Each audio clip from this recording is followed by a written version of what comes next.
இன்றைய செய்திகள். தமிழக அரசு வெளியிட்ட முக்கிய அதிரடி அறிவிப்புகள் மற்றும் தலைப்பு செய்திகள். மெட்ரோ ரயில் சோதனை ஓட்டம். பூவிருந்தவல்லி முதல் போரூர் வரையிலான புதிய வழித்தடத்தில் முதலமைச்சர் திரு ஜோசப் விஜய் அவர்கள் இன்று ஆளில்லா மெட்ரோ ரயிலில் பயணம் செய்து ஆய்வு மேற்கொள்ள உள்ளார். பணிகள் அனைத்தும் நிறைவடைந்துள்ள நிலையில் இந்த ஆய்வு முக்கியத்துவம் பெறுகிறது. பேருந்து நிழற்குடை திறப்பு.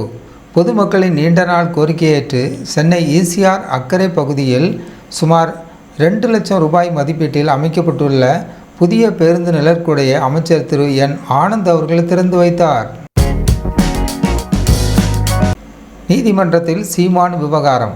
சீமான் குறித்து அவதூறாக பேசியதாக தொடரப்பட்ட வழக்கில் மதுரை உயர்நீதிமன்ற அமர்வு நீதிபதி கருத்து தெரிவித்துள்ளார். காவல்துறை செயல்படும் விதம் குறித்தும் அரசியல் தலைவர்களின் செல்வாக்கு குறித்தும் நீதிமன்றத்தில் விவாதங்கள் முன்வைக்கப்பட்டுள்ளன. டாஸ்மாக் ஊழியர்கள் மீது நடவடிக்கை.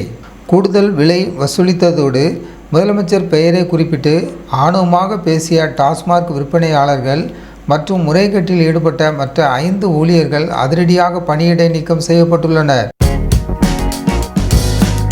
விருதுநகரில் புதிய மைதானம். விருதுநகர் மாவட்ட விளையாட்டு அரங்கில் புதிதாக உருவாக்கப்பட்ட கிரிக்கெட் மைதானத்தை அமைச்சர் கீர்த்தனா மற்றும் ஜெகதீஸ்வரி ஆகியோர் திறந்து வைத்தனர். இந்நிகழ்ச்சியில் மாவட்ட ஆட்சியர் மற்றும் சட்டமன்ற உறுப்பினர்கள் கலந்து கொண்டனர். தமிழ்தாய் வாழ்த்து சர்ச்சை. மனோன்மணியம் சுந்தரனார் பல்கலைக்கழகத்தில் தமிழ்தாய் வாழ்த்து 3வது இடத்திற்கு தள்ளப்பட்டது குறித்து தமிழக வெற்றி கழகம் தனது கடும் கண்டனத்தை பதிவு செய்துள்ளது. தாய்மொழிக்கான முன்னுரிமை நிலைநாட்டப்பட வேண்டும் என்று அவர்கள் வலியுறுத்தியுள்ளனர். எல்லை பாதுகாப்பு உஷார். லடாக் அருகே உள்ள சீன எல்லை பகுதியில் அதிநவீன J-24 விமானங்களை சீனா நிறுத்தியுள்ளது. சுமார் 245 கிலோமீட்டர் தொலைவில் மேற்கொள்ளப்பட்ட இந்த நகர்வால் இந்திய இராணுவம் உஷார் நிலையில் உள்ளது. தனுஷ் அரசியல் குறித்த கருத்துக்கள். நடிகர் தனுஷின் ஆதரவாளர்கள் அளித்துள்ள பேட்டியில் அவர் தொடர்ந்து கல்வி பணிகளுக்கு உதவி வருவதாகவும் எதிர்காலத்தில் அவர் அரசியல் முடிவை எடுத்தால் அதை வரவேற்போம் என்றும் கருத்து தெரிவித்துள்ளார்.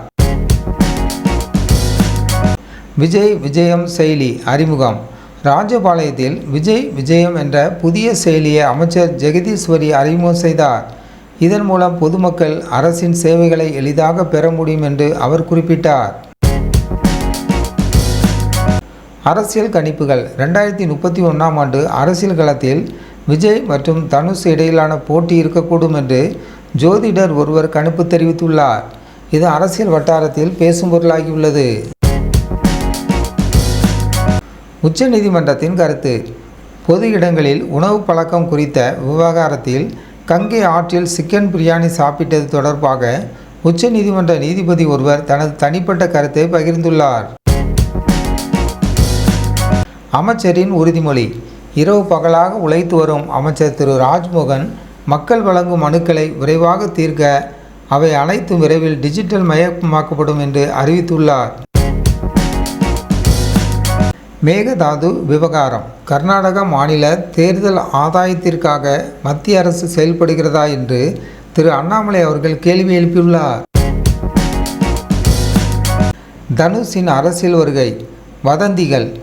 நானும் அரசியலுக்கு வரக்கூடாதா என்ற ரீதியில் நடிகர் தனுஷ் சமூக வலைத்தளத்தில் பதிவிட்ட கருத்து அவர் அரசியலுக்கு வரப்போகிறாரா என்ற விவாதங்கள் மீண்டும் சூடுபிடிக்க செய்துள்ளது.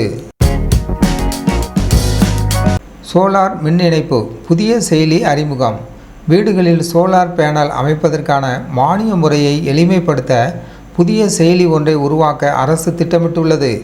இதன் மூலம் சோலார் மின் உற்பத்தி மற்றும் மின்வாரியத்திற்கு மின்சாரம் வழங்குவதை ஊக்குவிக்க அமைச்சர் CTR நிர்மல்குமார் உறுதியளித்துள்ளார். ஆளுநர் அர்லேகர் மன்னிப்பு. மனோன்மணியம் சுந்தரனார் பல்கலைக்கழக நிகழ்வில் ஏற்பட்ட சில சிக்கல்களுக்காக மாணவர்களிடம் ஆளுநர் அர்லேகர் மனம் திறந்து மன்னிப்பு கோரியுள்ளார். நடிகர் தனுஷ் மற்றும் அரசியல் வருகை. நடிகர் தனுஷ் அரசியலுக்கு வருவது குறித்து பேச்சுகள் சமூக வலைத்தளங்களில் எழுந்துள்ள நிலையில் அவரது ரசிகைகள் தங்கள் ஆதரவை வெளிப்படுத்தியுள்ளனர். முன்னாள் அமைச்சர் ஏவ வேலு வழக்கில் மாற்றம். முன்னாள் அமைச்சர் ஏவ வேலுக்கு எதிராக இருந்த லுக் அவுட் நோட்டீஸ் ரத்து செய்யப்பட்டுள்ளது. அதே சமயம் விசாரணைக்காக சம்மன் அனுப்பி நடவடிக்கை எடுக்க நீதிமன்றம் உத்தரவிட்டுள்ளது. பாமக மற்றும் ஜி.கே. மணி நகர்வுகள். அரசியல் களத்தில் பாமகவின் அன்புமணி ராமதாஸ் மற்றும் ஜி.கே. மணி ஆகியோரின் அடுத்த கட்ட அரசியல் நடவடிக்கைகள் மற்றும் கூட்டணி குறித்த எதிர்பார்ப்புகள் அதிகரித்துள்ளன. மேகதாது விவகாரம். முதல்வர் விஜய் கடிதம். மேகதாது அணை விவகாரத்தில் மத்திய அரசின் பதிலால் அதிருப்தி அடைந்துள்ள முதல்வர் விஜய் இது குறித்து பிரதமர் மோடிக்கு கடிதம் எழுதியுள்ளார். அண்ணாமலையின் விமர்சனம். மேகதாது விவகாரத்தில் மத்திய அரசு அரசியல் செய்வதாக குற்றம் சாட்டியுள்ள அண்ணாமலை தனது கருத்துக்களை பதிவு செய்துள்ளார். சட்டப்பேரவையில் சபாநாயகரின் திட்டம். வரும் ஜூலை 30 சட்டப்பேரவை நிகழ்வுகளில் எதிர்க்கட்சி தலைவர் இபிஎஸ்க்கு முக்கிய திருப்பங்கள் காத்திருக்கலாம் என்ற எதிர்பார்ப்பு எழுந்துள்ளது. ரயில்வே மேம்பாட்டு பணிகள். தாம்பரத்தில் மீண்டும் விரைவு ரயில்களை இயக்குவது மற்றும் எழும்பூர் ரயில் நிலையத்தில் புதிய மேம்பாலம் அமைப்பது குறித்த திட்டங்களுக்கு முக்கியத்துவம் அளிக்கப்பட்டுள்ளது. வந்தே பாரத் ரயில் வருவாய். வந்தே பாரத் ரயிலின் மூலம் ஏப்ரல் மற்றும் மே மாதங்களில் மட்டும் தெற்கு ரயில்வேக்கு ரூபாய் 163 கோடி வருமானம் ஈட்டப்பட்டுள்ளதாக அறிக்கை வெளியாகியுள்ளது.